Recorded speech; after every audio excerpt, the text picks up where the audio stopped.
गुण स्वर संधि में हमने क्या बताया था? हम ये पूरा कंप्लीट नहीं हुआ था, ऐसे आपको पता। गुण स्वर संधि में हमने कल क्या बताया था कि जब भी अ या आ के बाद या आ के बाद ई आए, चाहे छोटी ई आए चाहे बड़ी ई आए, तो वो किस में बदल जाता है?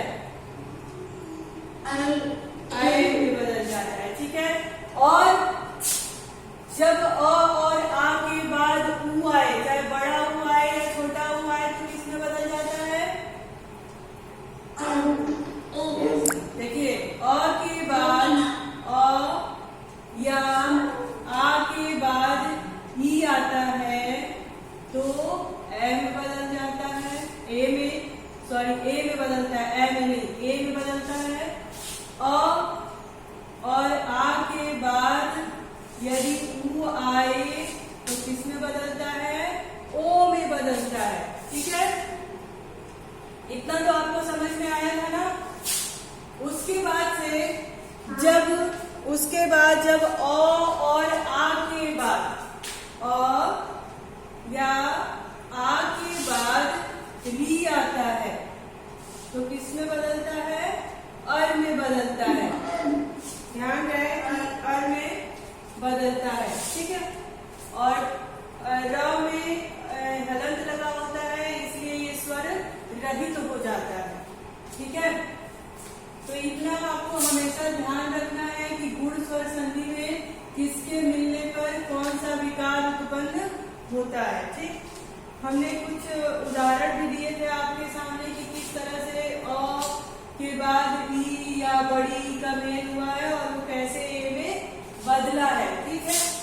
अब हम थोड़ा सा अर के बारे में जानेंगे। कल हमने ई और ऊ के बारे में जान लिया था। अब हम आज अर के बारे में जानेंगे कि कैसे अ या आ के बाद री आता है तो वो अर में परिवर्तन हो जाता है। ठीक है।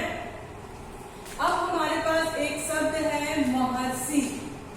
ठीक है, महर्षि। अब इसका जब आप संधि विच्छेद करोगे तो कैसे करोगे? महाधन ऋषि। ठीक है। अब देखिए, जब हम उच्चारण करते हैं और बोलते हैं तो यहाँ पे महा यानी आ आया और री, और दोनों को मिलकर के क्या हो गया? अर का उच्चारण होता है। तो जब हम जब महर्षि शब्द का उच्चारण करते हैं तो अरसी आता है, अरसी आता है। आप उच्चारण करके एक बार देख लो, महर्षि। तो जब महर्षि शब्द का उच्चारण करते हैं तो ऐसा लगता है कि मह के बाद अरसी बोल रहे हैं। तो यही अर का जो है होता है। आया समझ में? आया समझ में कि कैसे री अर में बदल जाता है? उसका जब उच्चारण करते हैं तो उस उच्चारण में अर की बात, अर की ध्वनि सुनाई देती है हमें। ठीक है।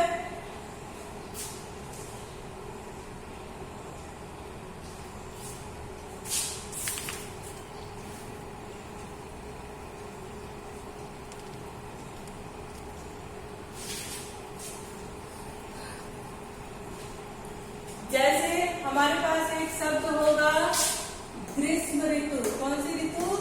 ग्रीष्म ऋतु। अब ग्रीष्म ऋतु का संधि विच्छेद जब आप करोगे, ग्रीष्म ऋतु का जब संधि विच्छेद आप करेंगे तो कैसे करेंगे? ग्रीष्म ऋतु का संधि विच्छेद कैसे करेंगे? क्लास, ग्रीष्म ऋतु का संधि विच्छेद कैसे करेंगे आप?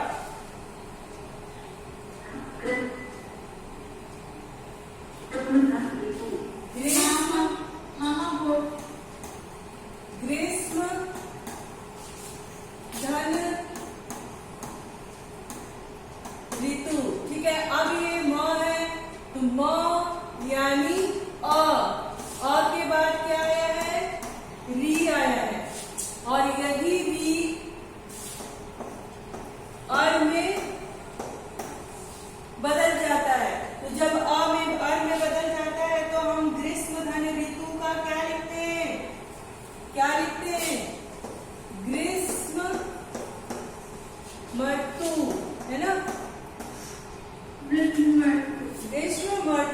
जब मृत्यु बोलते हैं तो अर का उच्चारण होता है। आप उसको बोल करके एक बार देखिए, अर का उच्चारण होता है।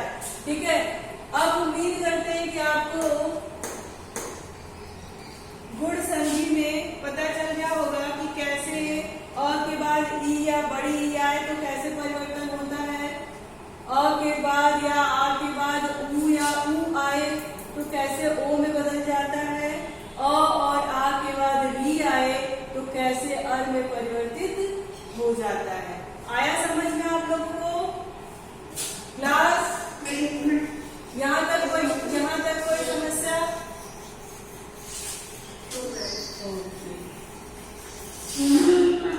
सभी लोगों को कोई समस्या नहीं है ना? ऐसा तो नहीं कि कुछ लोगों को हो, ऐसा तो नहीं कि कुछ लोगों को समस्या हो और पता नहीं चला। बोलिए।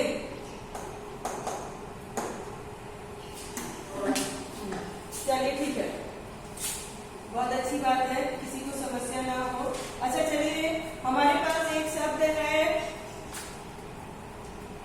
गंगोर्मी। ये आधा है गंगोर्मी। अच्छा, अब इस शब्द का आप संधि विच्छेद करिए। कौन करेगा? गंगाधन उर्मी। ठीक है, गंगा धन उर्मी। ठीक है, हमने क्या क्या मिलाया? आ वर्ण और बड़ा ऊ मिलाया। ठीक है, और आ के बाद ऊ आया तो किस में बदल गया? ओ में बदल गया, जो कि ये ओ की मात्रा यहाँ पर आ गई। आया समझ में? आ गया समझ में? ओके, चलिए अब हम लोग आते हैं वृद्धि संधि पे। ठीक है, किस पे? वृद्धि संधि क्या होती है? अच्छा, कोई बताएगा कि वृद्धि संधि किसे कहते हैं? किसी को पता है कि वृद्धि संधि क्या होती है? 8th में आप लोग पढ़े हो तो इतना तो पता होना चाहिए कि वृद्धि संधि किसे कहते हैं।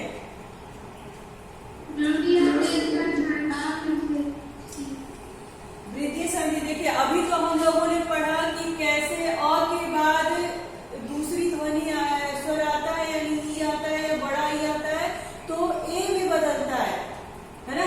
और अ के साथ ऊ या बड़ा ऊ आए तो ओ में बदलता है, अ के साथ री आए या आ के साथ री आए तो अर में बदलता है। अब हम लोग जानेंगे वृद्धि संधि में कि यदि अ या आ के बाद ए या ऐ आए तो वृद्धि संधि में क्या होता है कि यदि अ या आ के बाद ए आए या ऐ आए तो किस में बदल जाता है? ऐ में बदल जाता है। किस में बदल जाता है? ऐ में बदल जाता है। तब शब्दों पे ये दो मात्रा लगती है, ऐ की मात्रा लगती है। कैसे लगती है? अगर हमारे पास एक शब्द हो सदा, सदा धन एव। ठीक है, अब ये दा है, इसका मतलब कि आ है, और ये ए है, ए। और हमने क्या नियम पढ़ा है कि आ के बाद या आ के बाद ए आए चाहे ऐ आए तो वो किस में बदलता है? ए में बदलता है। तो सदा धन एव यानी सदैव। क्या हो गया? सदैव। आया समझ में कि कैसे बदल गया ये? आया? आया? ठीक है, तो आप वृद्धि संधि में इतना याद रखेंगे कि यदि अ के साथ या आ के साथ ए आए या ऐ आए तो ऐ में परिवर्तन हो जाता है। जैसे एक धन एक, एक धन एक। अब ये क है, इसका मतलब कि ये अ है, और उसके बाद हमारा क्या मिल रहा है? ए मिल रहा है, तो ये बदल के ए हो गया, है ना। तो एक धन एक क्या हो जाएगा, एक क्या हो जाएगा, एक। आ गया समझ में, आया समझ में। अब देखना, हाँ बताओ। मैम हम एक धन एक जोड़ रहे हैं यहाँ पे, और वो एक धन एक नहीं जोड़ रहे हैं, एक धन एक जोड़ रहे हैं। हाँ, एक धन एक जोड़ रहे हैं, एक धन एक। तो यानी ये क में इसका उच्चारण करूंगी और ये व्यंजन है, तो क में अ है और ये ए है। तो हमने इसके नियम में यही पढ़ा था कि यदि अ या आ के बाद ए आए, चाहे ए आए, तो वो बदल करके किस में हो जाएगा, ए में हो जाएगा, ठीक है। और क्योंकि संधि में हम वर्णों का ही मेल करते हैं, तो क पे ए की मात्रा लग जाएगी, ये ए में बदल जाएगा। हाँ बताओ। मैम तो इसका उच्चारण एकाएक करते हैं कि एकाएक करते हैं? एकाएक करते हैं, एकाएक नहीं करते हैं। एकाएक का होता है यकाएक, है ना। एकाएक नहीं पढ़ते हैं, यकायक। जब हम कहते हैं ना यकायक यानी अचानक से, तो यो एकाएक नहीं होता है, यकाएक होता है, ठीक है। और ये एकाएक की बात कर रहा है। आया समझ में, आया समझ में। ओके चलिए। हाँ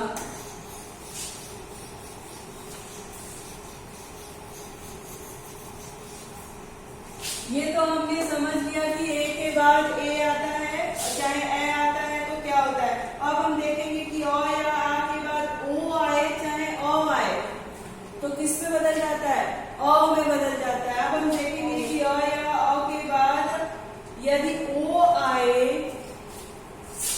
अ या आ के बाद ओ या अ आए, तो अ में बदल जाता है ना। चाहे तो अ फिर या आ के बाद ओ आए, चाहे अ आए, तो उसमें क्या बदल जाता है, अ में बदल जाता है। जैसे अगर हमारे पास एक शब्द है महाधन औषधि, अब ये महा है यानी आ की बात कर रहा है, ये क्या है, अ है। अब ये दोनों मिला करके हम किस वर्ण में बदल रहे हैं, अ में बदल रहे हैं, ठीक है। तो अब ये महाऔषधि यानी क्या हो जाएगा, महाऔषधि, है ना। आया समझ में कि कैसे अ के बाद या आ के बाद ओ आए, चाहे अ आए, तो वो अ में बदल जाता है। इतनी चीजें आपको ध्यान में आई, यहाँ तक कोई समस्या आप लोगों को। हाँ, और बार बार हम कहेंगे कि ये तब तक क्लियर नहीं होगा जब तक और शब्दों के साथ आप प्रैक्टिस नहीं करोगे, ठीक है। तब तक क्लियर नहीं होगा, इसलिए बार बार इसकी प्रैक्टिस आप करेंगे। अगर प्रैक्टिस छूट जाएगी तो संधि क्या होता है, अलंकार क्या होता है, ये हमेशा भूल जाता है, ठीक है। तो संधि, अलंकार, समास के साथ हमें बार बार प्रैक्टिस, बार बार उसके टच में रहना पड़ता है। अब देखिए, एक हमारे पास अगर शब्द आए अधरोष्ठ, अधरोष्ठ,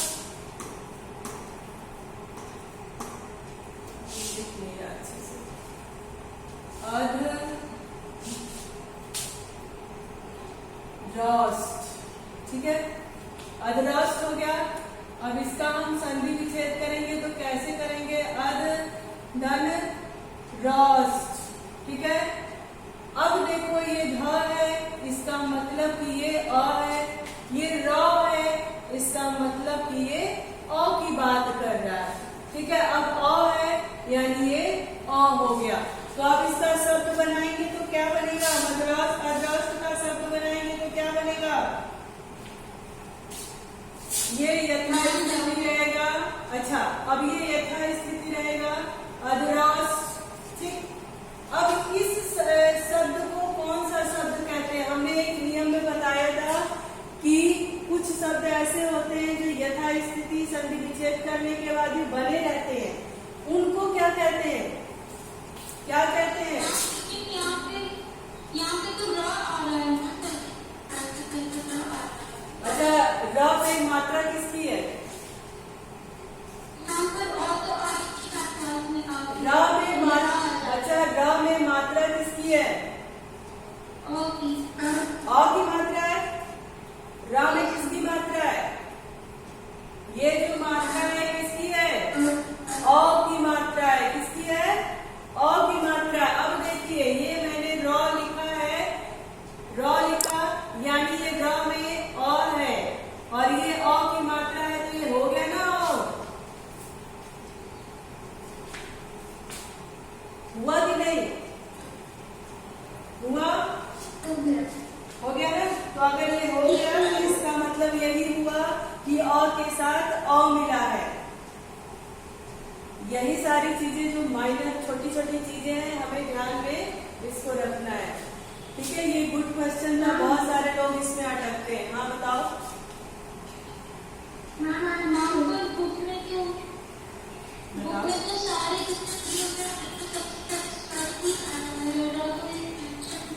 बेटा र व्यंजन है तो र में अ है कि नहीं है? तो आप ये बिल्कुल नहीं देखेंगी कि ये ध है पहला वर्ण, यानी पहला ध है तो ध में अ छिपा है कि नहीं? आपके तो स्वर में ये भी बताया गया है ना कि स्वर का ही मिलन होता है। तो आप हमेशा जानते हो कि व्यंजन हमेशा स्वर की सहायता से बोला जाता है। तो ये ध जो है ये व्यंजन का वर्ण है, परंतु इसमें अ है। उसी तरह से ये ड्र भी व्यंजन है, ये ध में भी अ है और ड्र में भी अ है, दोनों व्यंजन का है। परंतु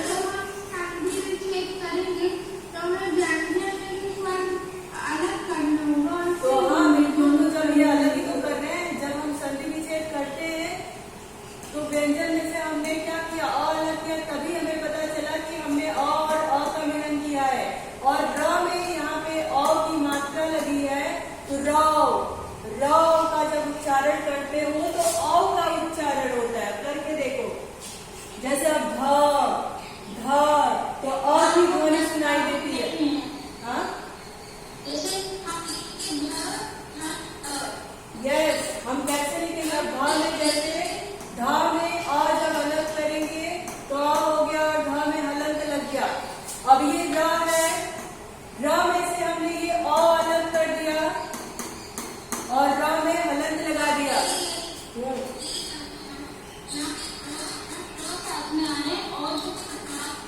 हाँ ठीक, अभी आपको कैसे डाउट इसमें क्या है कि जब हम जैसे धन अ लिखेंगे, हाँ धन अ लिखेंगे, हाँ लेकिन यहाँ पे जो पास में दो वर्ण आ रहे हैं, हाँ और ड है, हाँ। और हम ड के बाद गए तो हम उनको कैसे मिला देंगे? क्यों नहीं मिला देंगे? हम ध पे क्या कर दिए? यथास्थिति, जैसे ये संयोग के वर्ण है, ठीक है, तो संयोग है तो संयोग में हम यथास्थिति लिखते हैं। ठीक, अभी रुको हम कार्य समझा रहे हैं।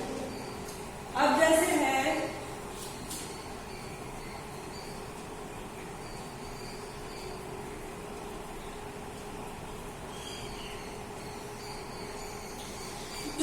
हाँ देखो, एक और है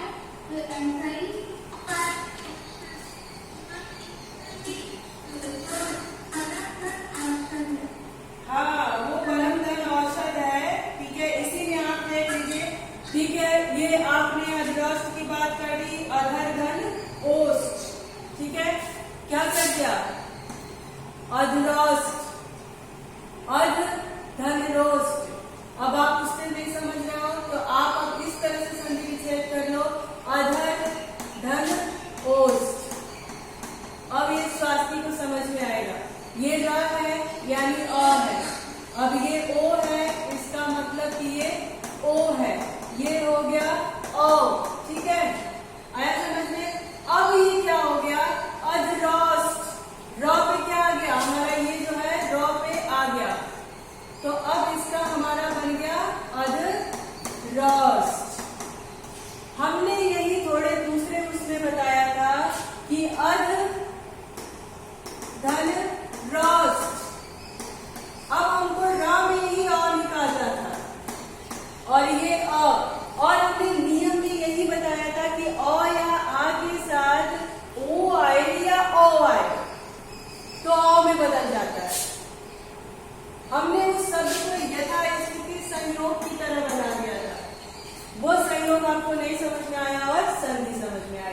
बात बस इतनी ही सीखी।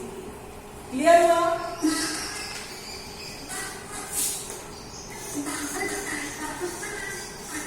हाँ, हेलो, क्या बोल रहे हो? ठीक है, अब एक शब्द हमारा है राजा धन ऐश्वर्य। राजा धन ऐश्वर्य, ये क्या बनेगा? राजा धन ऐश्वर्य। अब बताओगे कि इसमें आ आया और ये क्या आया? ए आया, किसमें बदल गया? ए में बदल गया। अब ये शब्द क्या बनेगा? कौन बताएगा? शब्द क्या बनेगा? राजस्व। क्या बनेगा? राजस्व। राजस्वर्य, राजस्वर्य, राजस्वर्य, है ना? आया समझ में?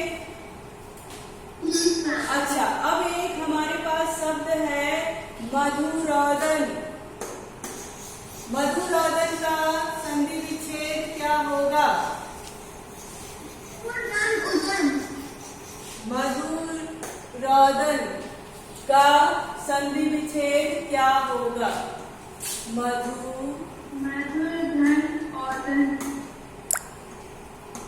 एक बार और ध्यान दीजिए। मधुरोदन का संधि विच्छेद क्या होगा? क्या